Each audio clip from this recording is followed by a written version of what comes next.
We got ourselves another big episode here.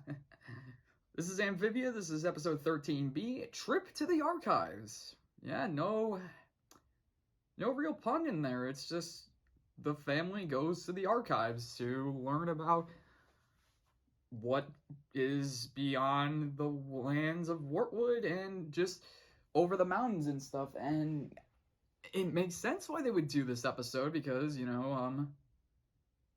they they said it's 1 week until the mountain pass clears, and I'm like, 1 week? Jeez. Or well, I mean, that's what they say. It should pass. They should be cleared. So Hotbob's basically saying that since they're going to be leaving they're going to be leaving within the next week, which probably means that they're going to be leaving Wartwood and going on a journey, I guess. They want to know as much as possible before they do, so they head to the archives to figure out stuff about. Okay, I gotta fix this. Okay, sorry, there was something up with the camera. Okay, so we have pretty much. This is a weird episode in terms of what happens in this episode.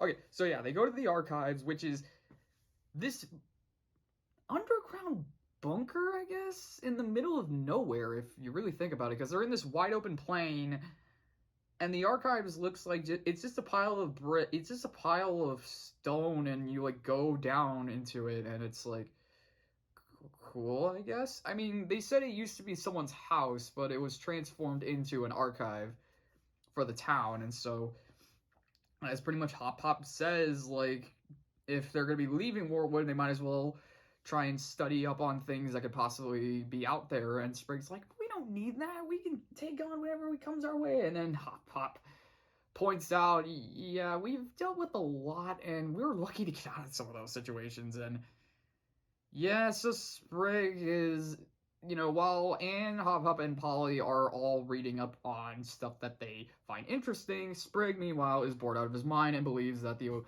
they shouldn't have to rely on research and stuff to pull through. So I wonder what the lesson of the episode is. Yeah. And this is one of those episodes where I'm like, Sprig, you're kind of going a little too far. Like, the last episode, it was more justifiable as to why he was such a brutal bad cop, because he believed something was stolen from him. This episode, he really has no reason to do this. And that is, he locks the family in the archives because he believes that it's more exciting and that they just have to think on their feet in order to get out and just handle the situation, just dive right in. And I'm like, no, you cannot do that. And so, yeah, he locks them in. At first, he does it intentionally, but then he tries to actually unlock the door, but he breaks the one thing that keeps the door open, which is the sky, which is the sunlight thing. So it's interesting because it's a sunlight timer. So apparently, the light comes in through this hole in the hole in the ceiling, or in the ground, I guess. Shines down in the library, and it emits on this little machine that I guess powers the door, because like if it opens the door when the light hits it, but it closes when the light doesn't hit it. So Sprig pretty much just locks them in when they were all reading a book. Like Hop read about the old ways, Polly read books about weapons, and was basically reading books about survival, like how to survive an attack from this, how to survive attack from this, yada, all that stuff. So yeah, I kind of felt like Escape Room for a sec, because they're trapped in this room, and even like when was the last time someone came here? And it's like, a couple months ago. It's like, well, we're gonna be here for a while. So yeah, so it seems like they can't really figure a way out. Like they try a few things, like they try to break down the door, but it's like a vault. It's like breaking out of a vault. You're not kidding. Brute force ain't gonna cut it. They try digging their way out, but they find that there are more dangerous things underneath the archives than there are above, and speaking of above, Anne realizes that if there is a sun timer, that means there must be sunlight, and thus means there has to be something in the ceiling that emits the sunlight, and so they see the hole in the ceiling, and so they create this mad pile of books, chair, pretty much what you would expect if you had to make a makeshift ladder. And so they push Anne through, but apparently Anne is ironically too big. I mean, well, she gets through the hole for the most part, but like she gets stuck and she can't get back out, and she can't get out, and so she sees the everything around her above ground. Like she sees Bessie, she sees the entrance to the archives, but she also sees a bunch of cicadas. And they're not small, they're big. Ugh. Mm. You know, just when I was starting to get comfortable with all the bugs in this, I'm like, oh, okay, nope, that's the giant cicada. Nope, I'm out. So, you know, with cicadas attacking, Sprig basically has to Sprig is freaking out, and then I forget how it comes back around. But like I said, this used to be someone's house, so Sprig realizes that if this used to be someone's house, that means there must be a bathroom somewhere, and if there's a bathroom, that means there's pipes, and if there's pipes, that means there's a way out, because they can take the pipes, and they're kind of big pipes actually.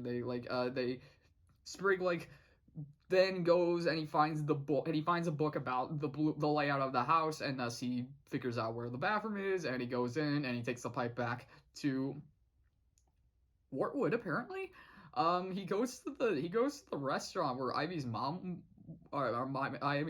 works, and it's like he bursts out of the door and he's like just running out, and he's just wet, and he's like, "Sorry, Susie, and he's able to come back and rescue Anne in time, and yeah, it's like, okay. And even Hop Pop and Polly are like, they follow Sprig, but they're a little behind. Like when they show up and they're like, I'm scarred for life, I've seen things. And yeah, ironically enough with this episode is, even though the reason why they're going there is to gain some information about what could possibly be outside of Wartwood, they don't really get much in terms of this episode. I imagine when down the line, they're going to bring up a book that they said they found in the archives or something like that. So at least there's like a little, like if they ever bring something up down the line and say, oh, it's from the archives, I'm like, okay, well, we saw that episode, so yeah. But for now, they don't really pick up a lot of knowledge. All we know, pretty much, it's just the lesson of the episode is never underestimate, research can help you in things. Like, you can't just go into everything blind and just assume that everything will be okay. If you have background knowledge on how to deal with some certain situations, you have a chance to actually do better.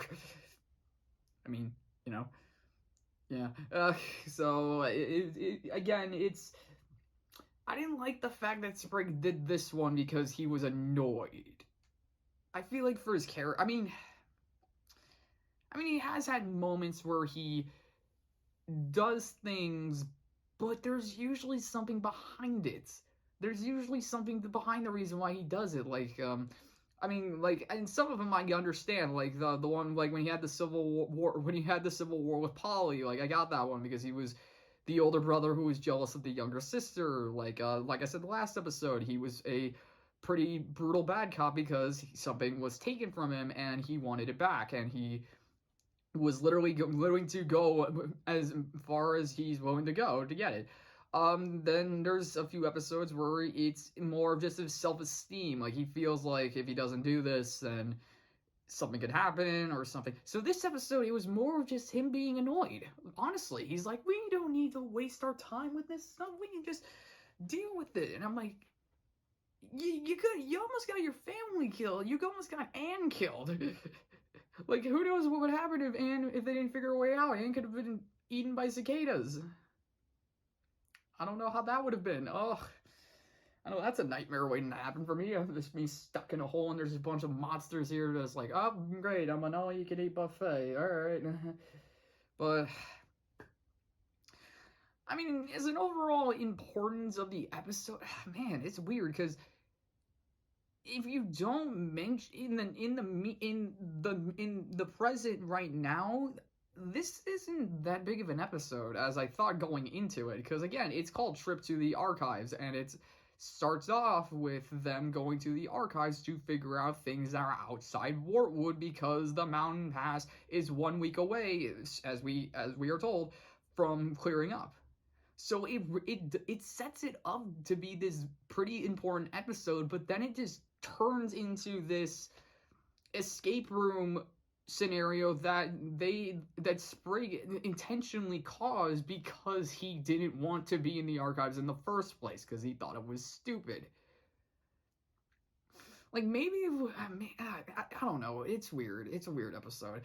I mean, hopefully they're gonna call back to this episode here and there, saying like, "Oh, we got this book in the archives. We got this book in the archives." Something with that. I just hope, because right now this is a weird episode for me. So, I mean, there are a few good jokes. Don't get me wrong. There's a few moments where I was like, "Okay, that was funny," but overall, I just was like, "All right, yeah, you did your escape room shtick here in an episode that I thought at the start was gonna be boring." Maybe that was just me. Maybe this is me going in thinking, okay, well, this must be a big episode if we're going to the archives to learn more about stuff. But yeah, all right, well, hope you guys enjoyed that video, and see you in the next one. Freaking Sprig, man.